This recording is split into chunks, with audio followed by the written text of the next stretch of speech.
It was a second half where I think Sunderland fans will feel that they let the points slip away from them. Yeah, I think so. You're 1-0 up at home. First half performance was excellent. I thought intensity, pressing, everything what you want, and what we've seen from the second half of the Millwall game. But then we come out second half and we just sat back. We lacked energy. It was what we've seen in the first half of the Millwall game, so it was a flip of that game really. Listen, I know you perhaps can't go and press for that intensity for 90 minutes, but obviously you can look to your bench. But we were just flat from the start of the second half. Give credit to West Brom. They got on the front foot. They passed the ball. I know you said they didn't really hurt us, but took the sting out of the game. Yeah. Kept the crowd quiet. Moved the ball around the pitch quite well, and then servicing from this right hand side especially.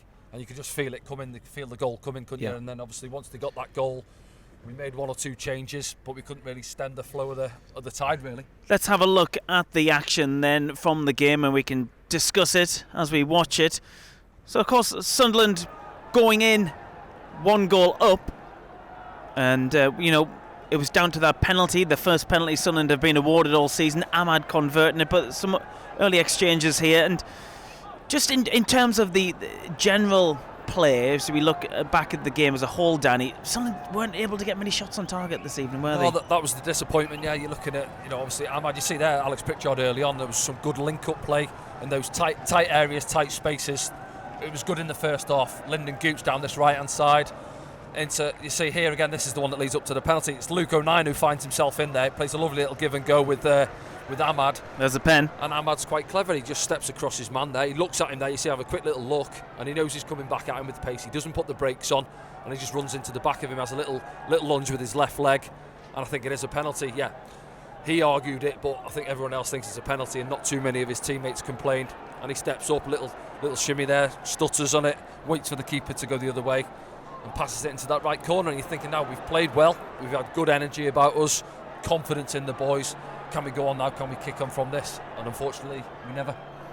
Yeah, he took it well. I mean, like you say, he can't have many complaints about that, Townsend. He did, but I think, like you say, everyone else decided it was a penalty, including the referee, which is all important. What about this for an opportunity? Just after, good play again. And see, even Sims there, you see just from these couple of clips there, balls coming into him, his link-up play is good. He does well with that one. It's a difficult one, but cushions it into Alex Pritchard's path. See, a little flick with the outside of his right boot, but it just sits up and he has to wait for it to sit down. And as we said, as he does, Palmer's onto him, and it's a good, strong left hand, isn't it? He comes flying out and he's on top of Alex Pritchard by the time he gets the shot away.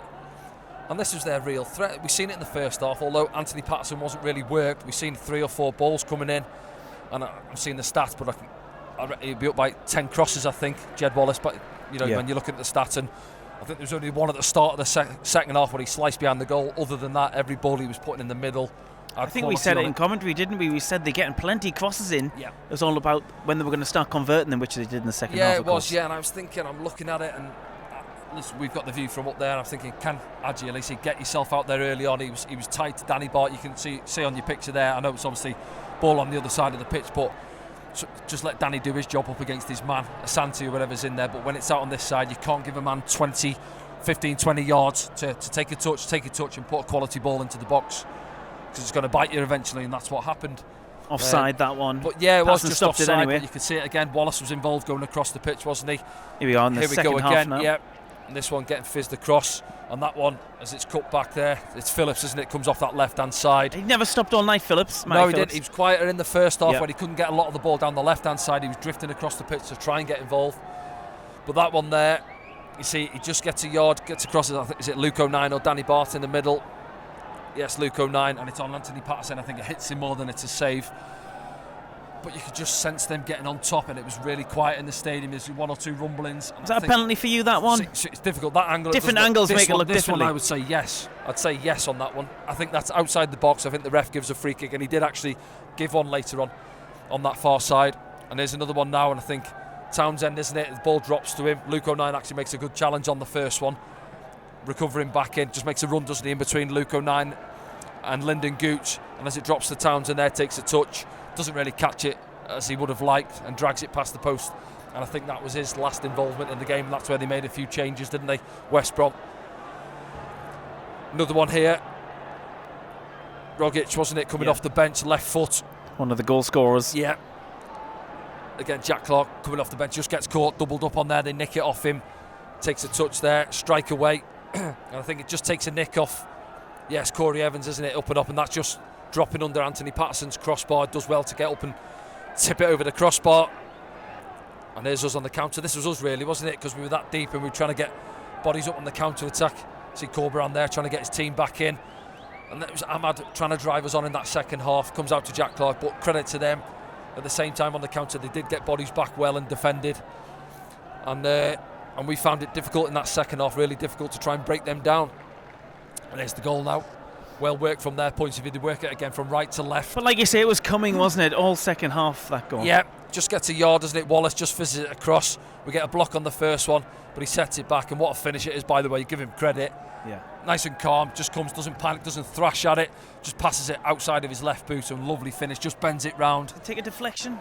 I'm not sure if it does, but I think it's Adji Elise just maybe the way in the Patterson's middle. Yeah, rooted. no, I just think he's blinded. He's got bodies in front of him, and he just uses Adji just to bend it round him into that far corner. And there's that penalty shout for ourselves now, isn't it? Ahmad making his way into the box, goes past one man, and I think it's Adam Reach that comes up. It's Reach actually on the reverse side, but no, I don't think it is. He puts a hand on him, but that doesn't necessarily mean it's a penalty. I don't think there's enough there. No. I think Ahmad's looking for it, and I think it's the right decision. So play continues. Was that out? Yeah. We're arguing. It's a difficult one. Do you know what's difficult for the linesman? Because he's looking right down on it, the ball, yeah. isn't he? So it's hard for him to see. He's not looking down the line of it. If he's in the other half, maybe he sees it. But listen, we're arguing about that. Regardless of that, look in the middle. We've got the two centre halves. He's got to put it on that spot really for him to to score. Dyke. He's off the bench, isn't he? And from their point of view, again, they'll say what a lovely goal it is. Great ball in, by the way. Gets across Luke 09, doesn't he? You see there's a lot of the ball is out, whether it's just a shade over. We haven't got VAR to look at it and all that like they did in the World Cup. Was it Japan, I think, that scored that one? It was Japan, yeah. Yeah. There we go. And we can argue about it all day long, but I think Tony Mowbray will say now whether it is or it isn't. I think if the linesman wasn't on top of that, I think he gives that out. Probably give it out, yeah, because you see a lot of the ball out, Yeah. especially with it here, the Sunderland fans shouting. But unfortunately he never, and it ends up in the back of the net. And then after there we huffed and puffed, didn't we? We made a lot of changes late. But again, didn't really get that clear-cut chance, did we? No. And the game fizzled out from our point of view. Say Danny Bart there glances that. Another day someone's there around the back post and has a little tap in at the far post, but it wasn't to be. So it's a massive disappointment after that Millwall win here back at the Stadium of Light. Big opportunity for us to go up to 7th, I think it was tonight. It was, yeah. A point behind Preston. But unfortunately it wasn't to be, so we have to get ready to go again at the weekend. Let's see what it does for the league table then. Sunderland obviously haven't advanced any movement forward or up the league table tonight and are in 11th as it stands on 30 points. Yeah, and as you see, yeah, could have still gone only to 4 7th, points couldn't we? outside the playoffs. Yeah. But, frustration again for Sunderland fans. 1-0 up at half time. That's the one, isn't it? Frustration. First half, you're in a good position. 1-0 up. Would have seen ourselves going up, 4 places there, up into 7th, where Millwall are currently. But unfortunately, we haven't backed that win up against Millwall, unfortunately. But yeah, we've got to go again against Hull now. Let's have a look at some of the opinions of the fans watching around the world then. This was from Lee, who says, after a weekend of questionable refereeing and Ahmad's appeal for a second penalty, how important is it for us to dictate the narrative by getting that extra goal? Well, I think apart from the goal from the penalty, I think that chance which Pritchard had was our only other clear-cut opportunity, really. Yeah, I think so. That's a disappointment as well. Say when you're on top, but I said it in comms, didn't I, where when you're at 1-0, you're vulnerable, as well as you played in that first half, and you can see how a game can change.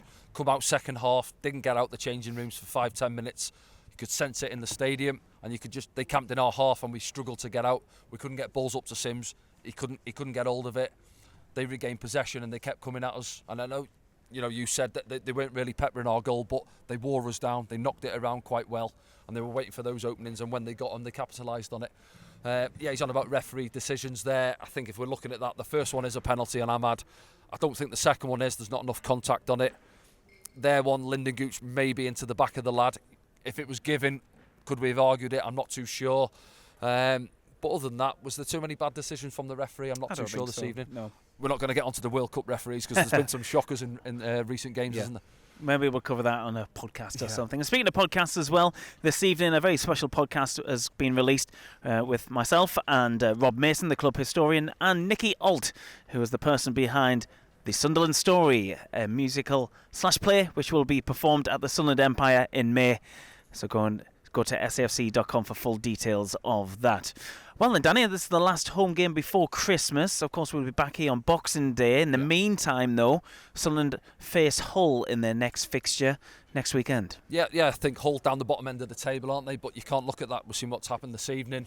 You look at West Brom again, give them massive credit. That's 4 wins out of 5 since he took over the job. So he's got them going in the right direction, full of confidence. And I think you could see that in their second half performance. But we go down to Hull. Week's training now, Tony Mowbray, well, not a full week's training obviously with the Monday night game this evening, but he's got to get stuck into the boys, which I'm sure he has in the changing rooms, and be looking for a big reaction down at Hull. Yes, thankfully we'll be in the studio for that one with the radiators on. Thanks for being with us around the world here on SAFC Live. We'll see you next weekend.